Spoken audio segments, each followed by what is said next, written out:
जात पात के समीकरण को मैं मानता नहीं। और जाति का तोड़ कैसे निकालें? नहीं, किसानों से रिलेटेड अनेक योजनाएं हैं। हो सकता कुछ योजनाओं में कोई कमी रही होगी। अब वो लोकसभा के इलेक्शन में पार्टी में भी सब ध्यान में आया है कि भाई हम कहाँ कम रहे। हर चीज पे अवलोकन तो होता ही है पार्टी का। तो जो भी कमियां रही होंगी उसको अब पूरी तरह से सॉल्व करने की पूरी कोशिश पार्टी करेंगी। और रहा समीकरण का विषय, जाति समीकरण का विषय नहीं है। अपने विधानसभा क्षेत्र में आप देखो, हमन राव जी कासावार कोई कुंभी समाज से थे ऐसा कुछ नहीं। आमदार संजू रेड्डी भोतकुरवार अभी 2 टर्म हो गए, वो भी नहीं। एक बार सिर्फ विश्वास बहु नांदेकर रहे थे। तो ऐसा कोई मैं बहुत ये नहीं मानता कि अपने यहाँ कोई बात है।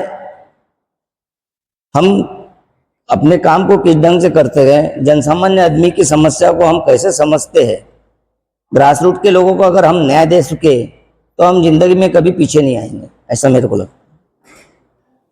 वनी विधानसभा क्षेत्र के राजकीय और सामाजिक क्षेत्र में सक्रिय और अग्रणी समाज सेवी और साथ ही भाजपा राज्य कार्यकारिणी के सदस्य विजय बाबू चौरडिया वनी विधानसभा क्षेत्र के लिए टिकट की दावेदारी प्रस्तुत कर रहे हैं। उनसे जानेंगे कि उनका आगे का प्लानिंग क्या है।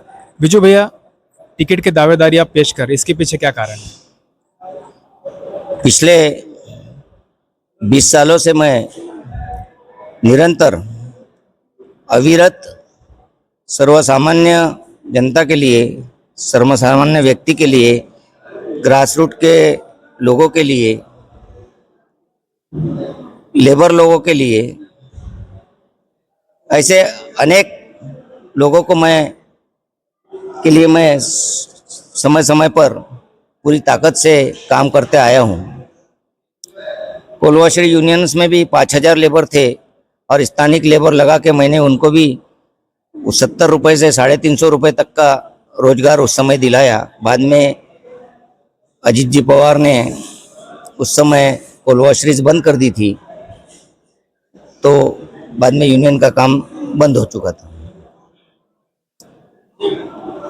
ऐसे अनेक क्षेत्र के अंदर, चाहे वो धार्मिक क्षेत्र हो, क्रीड़ा क्षेत्र हो, किसी के आरोग्य से संबंधित कोई विषय हो, जब जब भी मेरे समक्ष वो आया, मैंने मेरे तरफ से वैयक्तिक रूप से स्वाभिमान से किसी से कोई 1 रुपया न लेते हुए मैंने हर उस व्यक्ति को न्याय देने का पूरा प्रयास किया जो मेरी क्षमता में था और मेरा कर्तव्य भी था। ये टिकट मिलना ना मिलना आला कमान पर ऊपरी बातों, मतलब ऊपरी जो नेता उन पर निर्भर करता है। तो आप कितने कॉन्फिडेंस है? और आपने अभी कहा कि अगर टिकट भी ना मिले तो मैं समाज सेवा में निरंतर सक्रिय रहूंगा। आत्मविश्वास रखना कोई गलत बात नहीं है, और आत्मविश्वास मैं पूरा इसलिए रखता हूँ कि मैंने पूरी प्रामाणिकता से और पूरे स्वाभिमान से आज तक के काम किया है।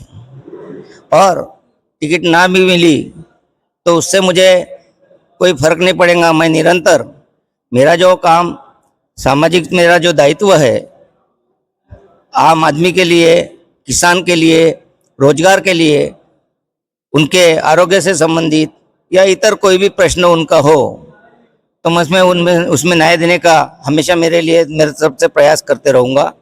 मैं स्वाभिमान से अपना काम करते आया हूँ, इसलिए मेरे में एक कॉन्फिडेंस है कि मुझे अगर मौका मिला तो मैं बहुत कुछ कर सकूँगा। आज मैं छोटे प्लेटफॉर्म पे कर रहा हूँ, कल मुझे प्लेटफॉर्म बड़ा मिलेगा तो एक अलग ताकत से और एक अलग क्वालिटी के साथ में मैं काम करने का अपने आप में विश्वास रखता हूँ।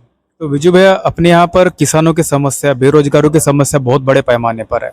अगर आपको चांस मिलता है, आप विधानसभा पहुंचते हैं, तो उनके लिए किस तरह से काम करें?